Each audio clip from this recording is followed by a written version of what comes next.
Welcome to Save As Ability, a podcast to educate and inform you about disability employment issues. My name is David Darkangelo, and I'm your disability policy expert. Inclusive hiring for people with disabilities. That's what we're talking about today on Save As Ability. Welcome back for another episode. Please help us keep great content flowing for you. If you could like, subscribe, share, comment, so we can keep great content flowing for you. So today we're diving into a topic that's near and dear to my heart. We spend a lot of time and episodes on this, and I want to go into a little bit more detail on it. And that's inclusive hiring for people with disabilities. And so really what we're talking about here is a little bit of a process that I've developed that I want to share with you all, giving it away for free. Usually we charge for it, but we want our people with disabilities to be hired. And we want businesses to succeed because really they can. There's such a untapped talent pool out there. So we're talking about great outcomes for people with disabilities.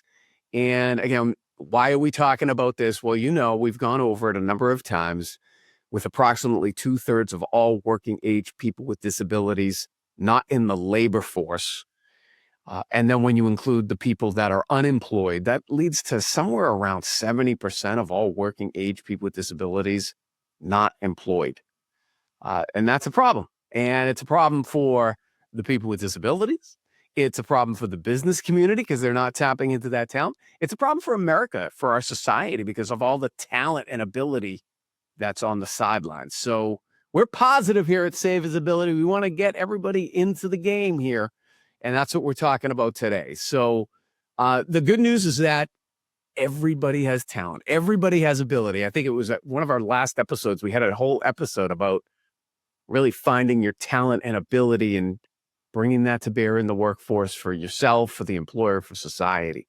The data is clear that companies that embrace hiring people with disabilities and emphasize reasonable accommodations and the inclusion of people with disabilities throughout their organization are more successful. So there's a business case for this. This isn't just a feel-good thing, although that's, it's something we should be doing, I think, for society and for our people.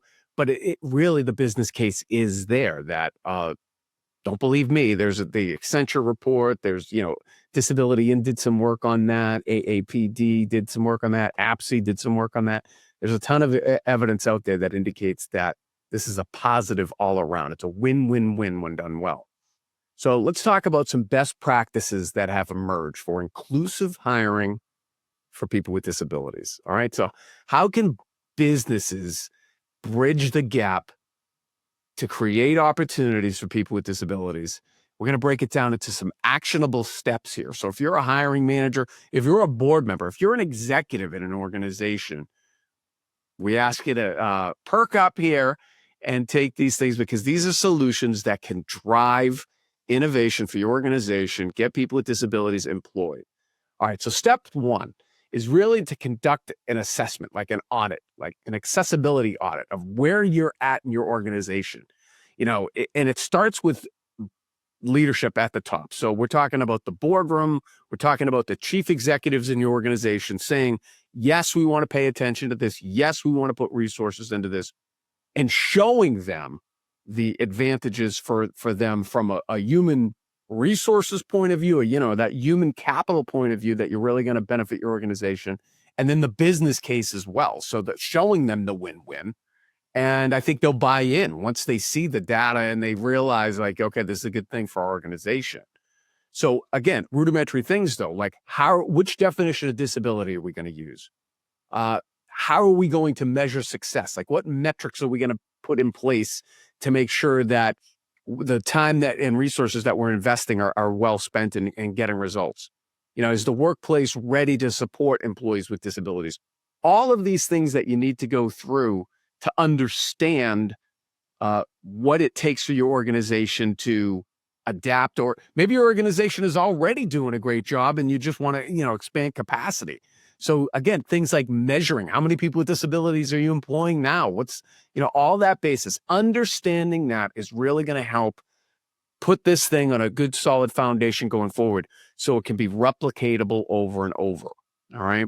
So there's other things too, like making sure your physical environment is accessible for people with disabilities, that the digital tools you're using are accessible for screen readers and other communication access needs for all of our prevalence types of people with disabilities. So and then finally in this step is, listening to your existing people with disabilities. Maybe you already have an employee resource group set up for this. And if you don't, maybe that's a good time to set one up so that people with disabilities can speak in a peer setting and really, help management make whatever reasonable accommodations or reasonable modifications that can be made so that the whole organization benefits from the talents and abilities that your employees with people with disabilities bring. So, all right, step 2, we want to build recruitment pipelines that are replicatable. So what we want to do here is I'm giving it to you. Go to disabilityemploymentsolutions.com. Archangel Communications has a disability employment solutions method, which is in place for you. And we've gone over this in previous episodes, but basically it's starting with mentoring, internships, interviewing, hiring, and promotion of people with disabilities. Okay. And so making sure that your job postings are accessible for people with disabilities and you're not unintentionally screening people out, making sure that when it does come time to interview, that process is accessible and available to everybody and treating everybody with parity, right? Recognizing these things can really go a long way to getting that pipeline started. Okay. But you got to go into the communities where the candidates are. So you want to collaborate with every state has vocational rehabilitation agency. You want to collaborate with them. You want to look at local nonprofits and advocacy groups that have people with disabilities in them and can help get the message out to people with disabilities. We've mentioned other resources here before. For your internal employees, ask Jan so that they can make sure the questions they're going over are appropriate for people with disabilities and being inclusive of people with disabilities. Earn, another good resource there. So there's plenty of free resources out there, both for employees and employers to be able to make this work. All right. So there's a lot of resources out there that can help connect employees with employers. We know that step. The harder step is getting people resolved to be in the labor force. Once they're in the labor force, we have good HR people out there and good companies that really can solve this if they choose to focus and spend the time. All right. So there are other things, though, that I'd ask you to consider if you're already employing people with disabilities. And that's like expanded internships that are a little bit more sophisticated, that maybe get candidates when they're a little bit more inexperienced, and maybe even like an apprenticeship program, particularly if you have any type of replicatable skill that you're doing there, whether it's not just the trades, but any type of thing where you're working with a machine that's going to be there for a long time, and you can make it an apprenticeshipable type of thing for people with disabilities. That is a fantastic way, and there's grants out there for that too for your organization. So, all right, now step 3. We want to onboard for success. So you've gone through step 1, you've gone through step 2. We want to make sure it doesn't fall apart in implementation here. So as you're onboarding these people, you got to make sure that, okay, we're providing the reasonable accommodations necessary that will make everybody a success. You want your employees to succeed, because when the employees succeed, the company or the business, the organization succeeds. So making sure that they get the reasonable accommodations they need to be as successful as possible, and to really, that happens at the onboarding stage. So you might have to reasonably modify your onboarding process a little bit to make sure that the people with disabilities are having everything that they need to be successful. When you're in a new role, think about it, right? You're more confident when you have like a mentor guide you, and you have training materials that are accessible and really that speak to needs that are not just a cookie cutter type of thing, but that speak to your specific needs that your disability brings.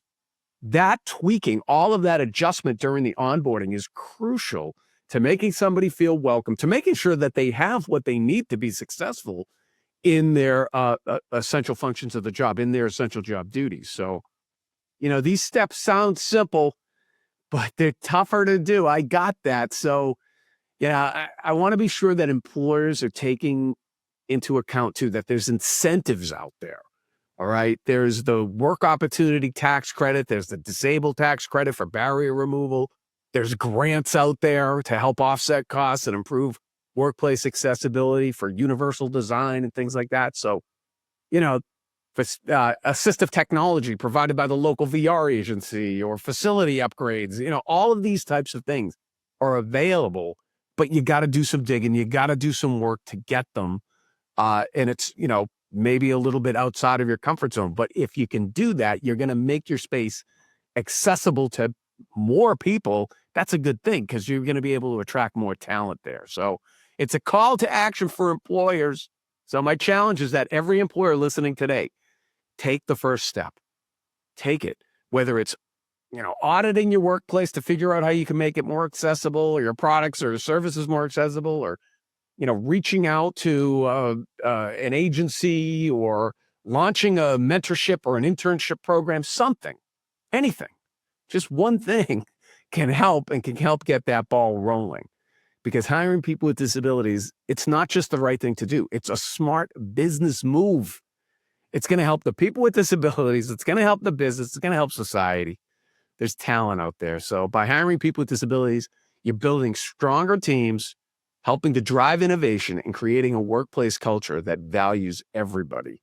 That's a good thing. So, I just want to leave you with the thought that everybody deserves a chance. You never know what you're going to get out of people unless you first give them an opportunity. That's what we're talking about here at Save Visibility.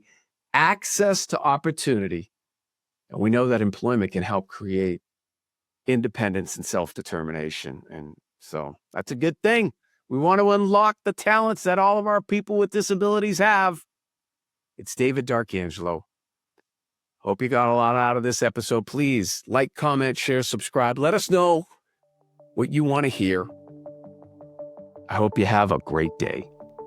For more information about disability employment issues, please visit our website, disabilityemploymentsolutions.com.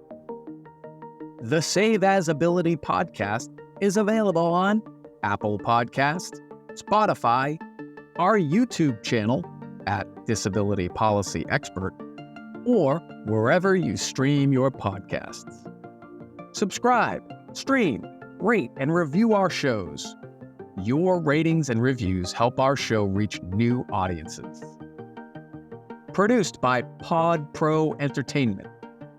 Save As Ability lives within a network of podcasts located at podproentertainment.com. #TheNewRadio. Again, my name is David Darkangelo, and I'm your disability policy expert. Until next time, thank you. I hope you have a great day.